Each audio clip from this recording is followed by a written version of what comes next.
네. 최근에 이제 일부 종목들이 너무 쏠림이 심했다가 최근에 그것 때문에 시장에 변동성이 커졌다라고 보여지는데, 변동이 커진 가장 큰 이유는 방향의 문제였다가 아니라 속도의 문제였다라고 생각을 합니다. 아무리 좋은 주식이라고 하더라도 네네. 단기간에 너무 빠르게 오르게 되면 그에 대한 부작용은 항상 겪게 마련이라고 생각을 합니다. 현재 진행되고 있는 시장이 방향이 바뀌거나 아니면 큰 틀에서 진행되고 있는 상승 흐름이 꺾였다라고 보여지진 않습니다.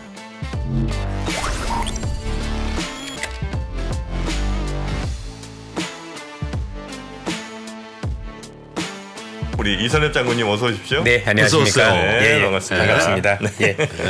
자, 요즘 시장이 뭐 정신이 없죠? 이런 시장이 다 예. 있습니까? 일단 오늘은 오늘 미국 시장 끝난 거 조금 얘기를 해드려야 될 것 같아요. 네. 올해 시장을 놓고 보면서 혹시 뭔가 거시적인 변수, 매크로에 의해서 혹시 시장이 흔들릴 수 있다라면 어떤 것들이 있을까라고 고민을 해보면 한 두 가지 정도가 손에 꼽힙니다. 하나는 잘 알고 계신 미국의 그 사업용 부동산, 여기에 대한 영향이 확실히 있을 것 같아서 그건 제가 다음 주에 좀 특집으로 해드리도록 하고요. 오늘은 이제 그것보다는 오늘 미국 시장이 왜 밀렸지? 라고 보면 일본 때문에 밀린 영향이 있습니다. 예, 그렇습니다. 오늘 이제 일본의 흔히 얘기하는 BOJ라고 하죠. 정책 금리 결정을 하게 되는데, 이제 관심이 뭐냐면 일본에서 혹시 기존에 있었던 지금 말씀 주신 YCC 컨트롤이라 그래서 일드 커브 컨트롤이라고 하는데, 일본은 지금 일본의 국채를 10년물을 0.5%를 이렇게 제한을 하고 있죠. 올라오는 건 다 사버리는 올라오는 걸 전부 사는 거죠. 혹시 이거를 풀어주는 거 아니냐? 그럼 왜 풀어주지가 중요한 건데 물가 때문입니다. 일본이란 국가는 지난 30년 동안 디플레이션, 물가 하락에 시달렸고 올해 들어서 조금 다른 모습을 보였습니다. 예를 들어서 물가 상승률만 놓고 보면 6월에 일본의 물가가 3.3% 나왔는데 그게 22개월 연속 상승입니다. 중요한 건 일본도 다른 나라하고 비슷해서 뭐 물가 좀 오른다고 해서 정책을 바꿀 거냐, 그건 아닌데 관건은 이제 임금인 겁니다. 일본의 임금이 최근에 어느 정도까지 올라오기 시작했냐면 우리가 알고 있는 최저임금 같은 경우는 드디어 1,000엔을 넘을 것 같다. 일본이요? 예, 일본이 지금 최저임금이 1,000엔이면 9,000원대 후반, 10,000원이 조금 안 되는 건데 이제 우리나라 분들은 웃으실 거예요. 야, 그거밖에 안 돼? 안 됩니다. 그래서 일본의 최저임금이 더 쌉니다. 그런데 이게 전년 동기 대비 4% 넘는 건데 요건 큰 거거든요. 그럼 지금 일본에 사람이 많이 부족하고 일본의 서비스업이 지금 폭발적입니다. 일본에 가면 일본에 가신 분들이 대부분 어떤 얘기를 하시냐면 일본 사람보다 해외 사람이 더 많은 것 같다라고 얘기할 정도로 관광이 대단히 지금 좋아지고 있고요. 그래서 지금 일본 대기업 기준으로는 임금 상승률이 3.5% 정도가 나왔고 또 중소기업 같은 경우도 3.2%가 넘어서면서 이런 정도가 되면 혹시 오늘 일본 중앙은행이 지금 말씀드렸던 기존에 있었던 0.5%를 제한하는 이 YCC 정책을 완화한 거 아니겠느냐라는 얘기들이 돌고 있습니다. 일본 니혼자 게이자이가 보도를 했어요. 예, 했죠. 그럴 논의가 될 거다. 네, 논의는 하겠죠. 그러나 그럼 이제 두 가지를 말씀드려야 될 것 같은데 이게 어떤 영향이 있는데라는 게 중요한 거죠. 만약에 이 일드 커브 컨트롤이라고 불리는 즉 앞서 말씀드린 일본 국채 10년물을 0.5%를 제한하는 걸 완화를 하면 환율 시장에 문제가 되고 환율 시장 지금 약세를 보고 있는 일본의 엔화가 강세로 전환되는데 일본의 엔화가 강세로 전환이 되면 왜 시장에서 긴장을 하느냐면 현재 일본이 가지고 있는 미국 국채 때문입니다. 예, 현재 일본은 지금 해외 자산 같은 경우를 3조 달러를 가지고 있고 3조 달러 중에서 1조 8,800억 달러가 미국 국채 세계 1위입니다. 세계 1위죠. 그러면 어떤 일이 벌어지느냐? 일본인들이 미 국채를 팔고 이제 일본으로 와야 되는 거죠. 네. 환율 때문에. 그렇게 되면 미 국채 금리가 오르게 됩니다. 자, 미 국채를 팔게 되면 미 국채를 파는 사람이 많아지니까 가격은 싸질 거고 수익률은 올라와서 금리가 오르거든요. 그러면 지금 연준 때문에 그나마 안정이 됐던 미 국채 금리가 올라가게 되면 시장 입장에선 부담스러워질 수밖에 걱정되죠. 없겠죠. 네. 그래서 지금 그걸 걱정해서 오늘 미국 시장도 밀렸고 그래서 오늘 일본 시장을 바라보고 있다. 미국 채금리가 예. 어제 큰 폭으로 올랐어요. 큰 폭으로 4% 올랐습니다. 넘었어요. 미 국채 금리가 올랐던 건 연준 때문은 확실히 아니었고요. 전체적으로 일본의 정책 금리 결정 때문에 지금 긴장을 하고 있다 정도인데 최근에 사실 니혼 게이자에서는 그렇게 얘기를 했지만 일본 정책 금리를 담당하는 여러 어떤 그 관리들 얘기로는 그렇게 급격한 한건은 안 할 거다라는 게 지금 중론이어서 저희들이 볼 때는 논의는 하되 뭔가 섣부른 결정을 내릴 것 같지는 않습니다. 그런데 근데 현실적으로 너무 근데 그럼요, 당연하죠. 보유량이 너무 많아지니까 맞습니다. 저 국채에 눌려서 저 BOJ 망할 거다.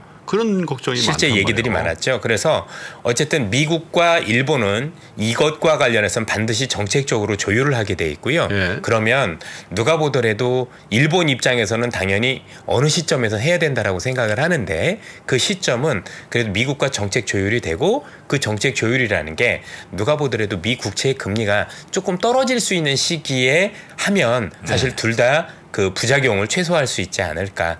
지금은 아직은 모르는 거잖아요.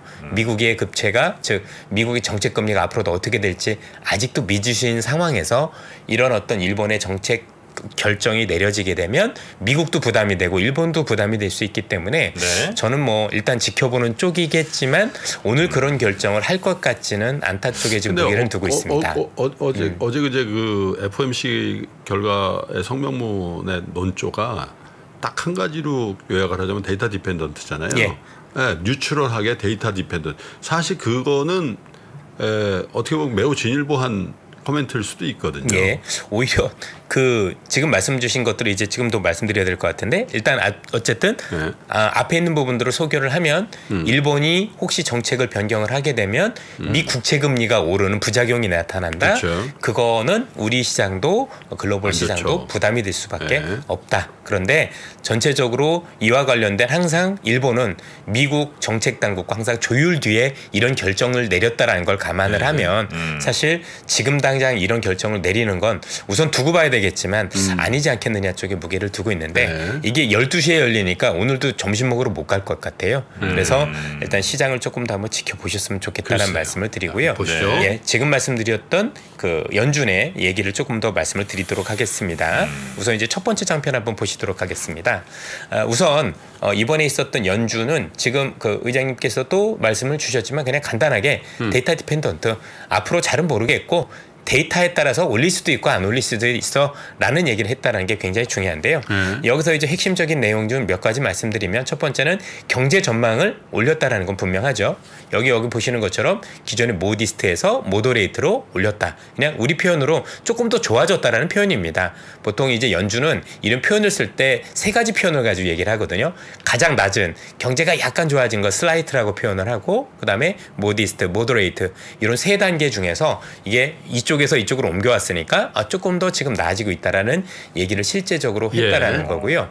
잘 아시겠지만 연준 같은 경우 이번에 파월의 기자회견에서도 이번에 경기 침체를 이제 논의하고 있지 않다라고 얘기했을 정도로 우리가 알고 있는 경기 침체 가능성을 이번엔 배제를 했다라는 게 굉장히 핵심적인 내용이었다라고 보시면 될 것 같습니다.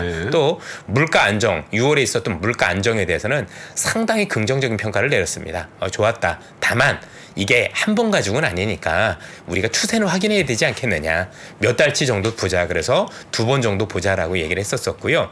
여기서 중요한 부분은 이거였었죠. 고금리는 상당 부분 유지를 해야 될 것 같은데 그 고금리를 유지해야 될 필요성이 있는 건 뭐냐면 결국 물가를 2%까지 잡아야 되고 2%를 잡기 위해서는 2025년까지는 봐야 되지 않겠느냐. 쉽게 얘기해서 섣부른 금리 인하는 아예 기대조차 하지 마라라는 겁니다. 그러니까요. 중요한 건 뭐냐면 맞습니다. 연준이 이런 고금리를 오래 유지하겠다는 배경 안에는 경기가 좋다라는 인식이 깔려졌다라는 거죠. 따라서 연준이 만약에 우리가 알고 있었던 기존에 있었던 물가 전망치 또는 그 우리가 알고는 금리 정책 관련 변화를 준다라면 경기에도 변화가 있는 거죠. 그렇죠. 지금보다 조금 슬로우 다운 될 수 있는, 좀 다운될 수 있는 그런 개연성이 있는 거니까 연준이 저렇게 뻣뻣하게 여전히 굴고 있다는 의미 안에는 경기가 좋다라는 부분들도 우리는 생각을 해야 될 것 같습니다. 주식 투자하시는 분들은 당연히 금리도 중요한데요. 경기가 얼마나 좋아지느냐도 중요한 거잖아요. 네. 근데 우리가 그동안 너무 물가에만 치중하다 보니까 자꾸 경기가 생각보다 좋아지고 있다라는 건 너무 간과했었던 것 같아요. 그렇죠? 그런 부분들에 대해 고민해야 될 것 같고 이 부분이 되게 재밌어요. 네. 그리고 동시에 이번에 금리 인상에 대한 조건을 조금 강화했다는 게 특징이에요. 네. 쉽게 얘기해서 이번 정책 회의를 보면 굳이 어느 쪽에 손을 들어 매파야 비둘기파야라고 하면 그래도 비둘기파에 가까웠다는 얘기가 이런 데서 나오고 있는 건데 만약에 현재 상황에서 일단 물가가 한번 떨어졌죠. 6월에. 그럼 7, 8월에 어느 조건이 되어야 9월에 금리를 올릴 수 있느냐라는 조건은 보시는 것처럼 평균 이상의 고용, 즉 비농업부분 고용지표에서는 20만 명 이상의 고용이 되거나 또는 핵심 물가가 전년 대비 상승 전환해야 되는 조건이 충족되면 9월에 올릴 수 있다라는 데이터 의존을 얘기를 하는데 요거는 모르겠어요. 고용은 모르겠는데 핵심 물가가 전년 대비 상승 전환이 대단히 어렵습니다. 그래서 그 얘기를 조금, 그래서 앞서 말씀드린 금리 인상 조건이 생각보다 까다롭구나. 그래서 시장에서는 혹시 이번에 마지막에 될 수도 있지 않겠느냐 기대들이 높아지는 것도 이와 무관하지 않다라고 보셔야 될 것 같습니다. 전년 대비 상승 전환이라는 게 그러니까 전년에 예를 들어 8%면 전년 대비 8보다 넘어야 된다는 얘기야? 아니면 그냥 전년보다 마이너스가 이따 설명을 드리도록 이따 할게요. 설명해 주십니까? 네. 일단 파월의 기자회견 내용을 조금 보시면은요. 그래서 네. 뒤에 자료들을 가지고 왔습니다. 일단 요거 보시는 것처럼 근원 PC 요것도 이렇게 보이시죠? 네. 요게 이제 올라가지 않으면 된다라는 거잖아요. 그냥 우리로 얘기하면 그렇죠? 그런데 지금 여러분들 잘 아시겠지만 헤드라인은 그러니까 일반적인 물가 지수는 다음 달에는 소폭 상승할 수 있다라는 건 누구나 다 알 수 있죠. 네. 왜냐하면 유가도 올랐고 여러 가지 면에서 또 전년에 동기 대비해서 이렇게 보면은 여러 가지 요인들이 약간의 반등 요인이 있기 때문에 야 그러면 이거 가지고 혹시 9월에 인상하는 거 아니야라고 생각할 수 있지만 연준은 헤드라인 말고 헤드라인도 중요한데 요 우리가 알고 있는 근원이라는 게 훨씬 더 중요하다라고 얘기를 하는 거고요. 이 근원에 영향을 미치는 요인들이 사실 떨어지게 되면 헤드라인 자체, 즉 일반적인 소비자 물가지수는 올라가더라도 이 근원은 더 떨어질 수도 있기 때문에 근원은 떨어지게 되면 사실은 정책 금리는 동결이다라고 얘기를 하고 있는 거고 현재는 그 가능성이 더 높다 이렇게 보시면 되고 뒤에서도 좀 더 설명을 드리도록 할게요. 우선 파월 기자회견 내용을 앞서도 다시 보여드리면 이런 얘기를 했습니다.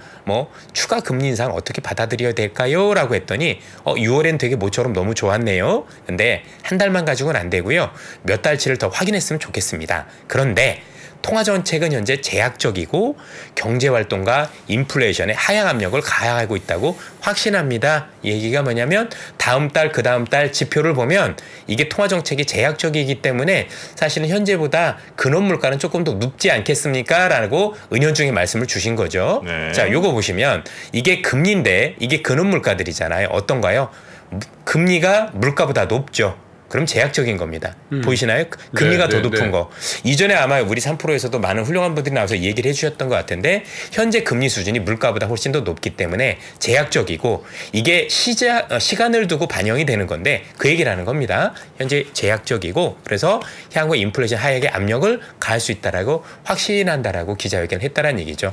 이 얘기 자체는 다음 달, 그 다음 달 나오는 내가 보는 지표들은 금리를 올릴 정도는 아닐 겁니다라고 그러나 확인을 합시다 정도로 얘기를 했다라는 거고요. 다만 여기 보셨던 것처럼 그럼에도 금리 인하에 대한 기대는 하지 마세요라고 얘기했던 게 인플레이션이 2% 수준을 향해서 한 달 확신이 될 때까지는 계속 이런 금리를 유지할 거니까 너무 섣부르게 우리가 금리를 내릴 겁니다. 얘기는 하지 말라는 얘기를 하고 있었던 거고요. 그렇군요. 그다음에 경제와 관련해서도 과거 많은 사례에서 봤던 것 같이 과거 많은 사례는 뭐냐면 금리를 올리면 실업률이 급등했던 거죠. 근데 이번에는 그렇지 않다라고 보고 실업률을 초래하는 심각한 경기 침체를 겪지 않고 인플레이션 목표 수준으로 낮추는 것이 가능하고 나는 여전히 생각을 바꾸지 않고 있습니다. 그리고 연준 스태프의 전망은 올해 눈에 띄는 경제 성장을 예상을 했었지만 최근에는 경제 상황을 반해서 더 이상 경기 침체를 예측하고 있지는 않습니다. 그래서 연준에서는 올해 경기 침체가 없지 않겠느냐라고 얘기를 하고 있는 겁니다. 쉽게 얘기해서 연준은 노랜딩을 바라보고 있다. 그러다 보니 전체적으로 올해 금리 인하는 쉽지 않을 거다라고 얘기를 하는 겁니다. 물론 이런 전망들은 언제든지 바꿀 수는 있겠지만 전체적인 톤이 앞서도 여러분들 문구에서도 모더레이터라고 바꾼 것처럼 전체적인 경기에 대한 전망은 올라갔다라고 보시면 되겠죠. 실제 여러분들 이것도 한번 보셔야 될 필요가 있는데 앞서 제가 말씀드렸지만 그러면 다음 달 그 다음 달에 나오는 근원 물가가 그럼 대단히 중요해지겠네. 고용하고 그러면 정말 올라갈 거야 안 올라갈 거야 보시는데 우선 다시 보시는 것처럼 34.7%에 달하는 주거비가 되게 중요한데 이 주거비 같은 경우는 여러분들 보시는 것처럼 주거비가 주거 서비스가 회색인데요. 조금씩 뉘어지는 거 보이시죠? 그죠? 뉘어지는 게 보여서 이번 달에도 다음 달에도 이 시장에 근원 물가에 기여하는 게 끌어내리는 역할을 할 거다라고 보는 거고 그러면 근원 물가는 오르지 않을 수도 있겠네. 오히려 내릴 가능성이 높겠네. 라고 시장에서는 현재 보고 있는 거고요. 임금 상승률 역시도 우리가 알고 있는 시간당 임금 상승률이 대단히 중요하고 또 비농업 부문 고용 지표도 20만 명이 중요한데 연준은 가이드라인을 어떻게 주고 있냐면 시간당 임금 상승률에 대해서 전월 기준으로 지난달 이전 기준으로 0.3% 이내에 들면 그다음에 이거를 이제 12를 곱해보면 전년비는 3.5% 이내에 들면 사실은 금리를 인상하지 않는 기준이 된다. 이게 이제 8월 4월에 나오겠죠. 오늘 이제 제일 먼저 나오는 게 ECI라고 해서 고용 비용 지수가 나올 거고 이게 굉장히 중요하고 8월 4월에 나오는 비농업 부문 고용 지표에서 뭐 20만 명이든 뭐든 이거보다도 더 중요한 내용은 지금 보셨던 것처럼 전월 기준에 요 임금 상승을 이내에 들으면 사실상 9월에 금리 인하 가능성은 매우 낮아지는 물론 이제 한 달 더 봐야 되겠지만 그럴 가능성을 염두에 두고 그럼 시장은 긍정적인 흐름을 보일 수 있다라고 생각을 하고 있습니다. 보시는 것처럼 오늘 아침에 미국의 성장률 전망치가 2.4%로 높게 나오기도 했는데 IMF에서도 전체적으로 미국에 대한 성장 전망치를 높이고 있는 것들을 볼 수가 있겠죠. 그래서 이거는 우리가 알고 있는 연준과 궤를 같이 한다. 그런데 그럼에도 불구하고 물가에 대해서는 앞서도 보셨겠지만 일단 주거비가 34.7%에 달한 주거비가 근원 물가를 끌어내릴 것이니 근원 물가가 전년 대비 오를 것 같지는 않다라고 얘기를 하고 있는 거고요. 네. 요거는 얼마 전에 있었던 연준 의장의 발언에서도 찾을 수가 있어요. 의회 청문회 6월 21일에 있었던 발언인데 이런 얘기를 했습니다. 어떤 얘기를 했냐면 주택 부분 인플레이션은 내려갈 것이며 올해 남은 기간과 내년까지 주택 인플레이션이 상당히 낮아질 거다. 자, 요걸 지표를 그대로 얘기를 하면 주거비가 34.7%에 달하는 주거비는 올해 남은 기간 계속 내려갈 거고 내년까지도 계속 끌어내릴 거다. 그러면 근원 CPI는 플러스가 아니라 현 수준보다도 더 낮아질 개연성이 높다. 그럼 지금 연준이 얘기했었던 올해 남은 기간 데이터를 보고할 건데 그 데이터 중에선 핵심 물가가 되게 중요한데 그 핵심 물가가 더 올라야 문제가 되는 건데 이를 바탕으로 한다면 아직은 자기가 볼 때는 오를 것 같지는 않다라고 현재는 전망을 하고 있는 겁니다. 그러나 어쨌든 일단 한번 지켜보자. 네. 이런 얘기를 했다고 볼 수가 있을 것 같습니다. 자, 그러면 이를 바탕으로 하면 당연히 지표를 우선적으로 봐야 될 것 같고 그 지표는 앞서 말씀드린 두 가지. 하나는 고용에서 임금이 얼마나 오를 거냐. 두 번째는 주거비가 안정이 될 거냐. 요 정도 보시면 될 것 같은데 그러면 많은 분들이 걱정하시는 게 야 어쨌든 뭐 그건 그런데 최근에 미국하고 한국하고 금리 차이가 이렇게 많이 벌어져서 그렇게 되면 정말 외국인 자금이 한국에서 엄청 이탈할 수도 있는 거 아니야? 라는 우려가 있을 겁니다. 그거에 대해서 좀 말씀을 드리면은요. 자, 보시는 것처럼 올해 금리 차이가 많이 벌어졌는데도 불구하고 전체적으로 외국인은 우리나라에서 채권 매수세를 지속하고 있고요. 그래서 7월 현재 외국인이 원화 상장 채권 보유 잔액은 현재 사상 최대인 244조를 기록을 하고 있습니다. 그래서 우리가 생각하는 것보다 이렇게 금리 차이가 많이 벌어졌는데 외국인들은 그렇게 이탈은 하고 있지 않네. 물론 최근 주식시장에서 일부 주식은 팔고 있지만 네. 그건 사실 아시겠지만 그동안 급등했기 때문에 차익 실현의 성격이 강한 거고 요거는 금리 때문에 팔진 않고 있다라고 보시면 되겠습니다. 그럼 이전에 어떻었을까 보시면 되겠죠. 우리가 한미 간의 금리가 역전된 게 4번의 사례가 있었습니다. 이런 4번의 사례가 있었고 물론 이 폭은 지금보다 크진 않았죠. 요 당시에 4번의 모두에서 외국인 주식을 사는 거죠. 주식은 이제 3번을 샀네요. 그다음에 채권은 4번을 다 샀습니다. 그래서 근데 주식은 저기 요 한 번은 팔았어요. 저 위에도 팔았잖아요. 야, 여기도 예 그러네요. 근데 전체적으로 증권 합계를 보면 그러네요. 주식은 2번을 팔았고 채권은 전부 다 샀고 그래서 외국인 증권 자금을 전부 합해 보면은 플러스 요인이 됐습니다. 그래서 이게 한국에서 돈을 들고 나가는 건 주식 시장에 대해서는 여러 요인들과 관련해서 약간은 부담이 될 수도 있겠지만 우리가 알고 있는 전체적인 자금흐름과 관련해서는 생각만큼은 아니네라고 볼 수가 있겠습니다. 그러면 원인이 중요하겠죠. 그리고 이전에 그랬다고 또 이번에도 꼭 그러란 법은 없지 않습니까?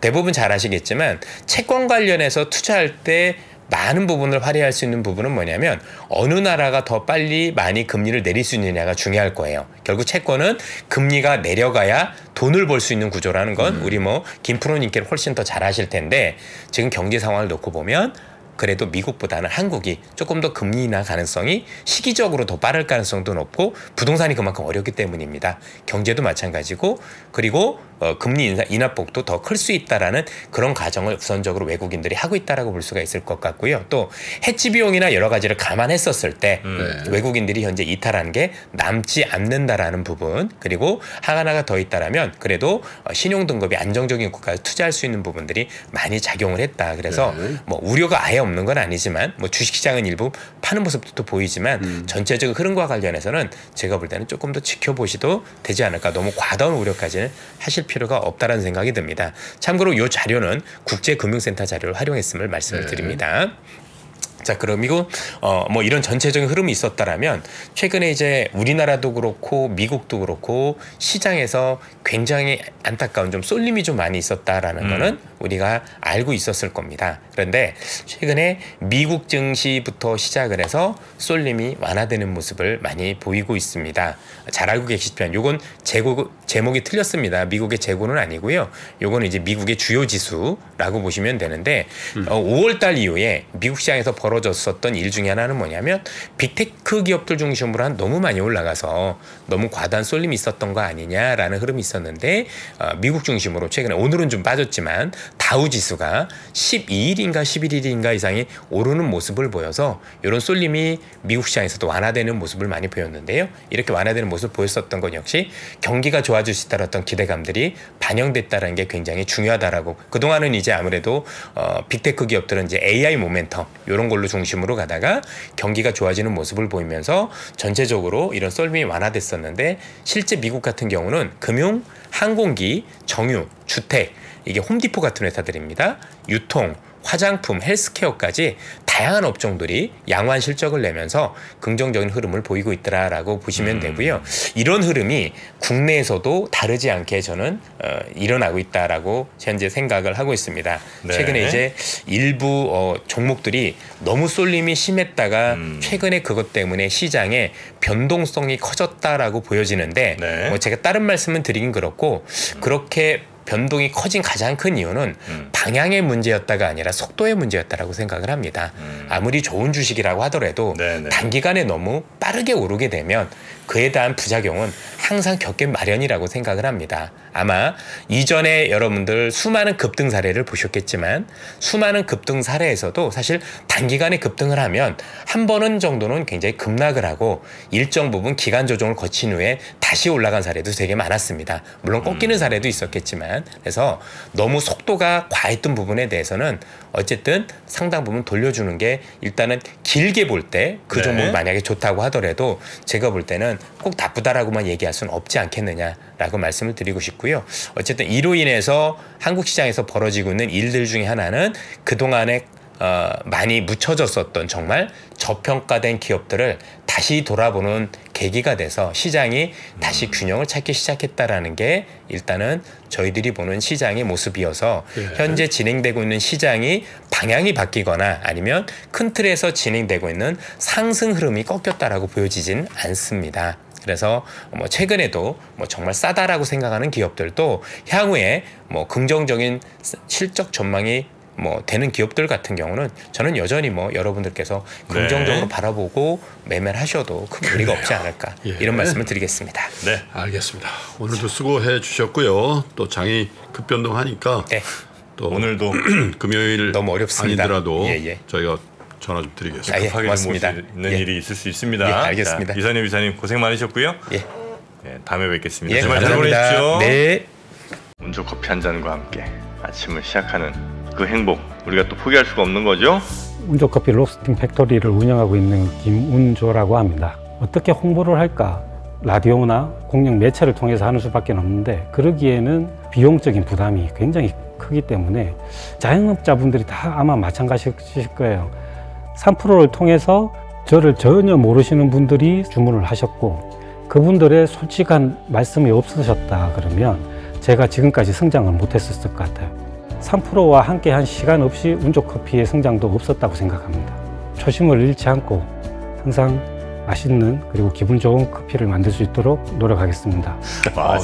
3년을 먹어도 이렇게 매일 새로운 맛이야. 네.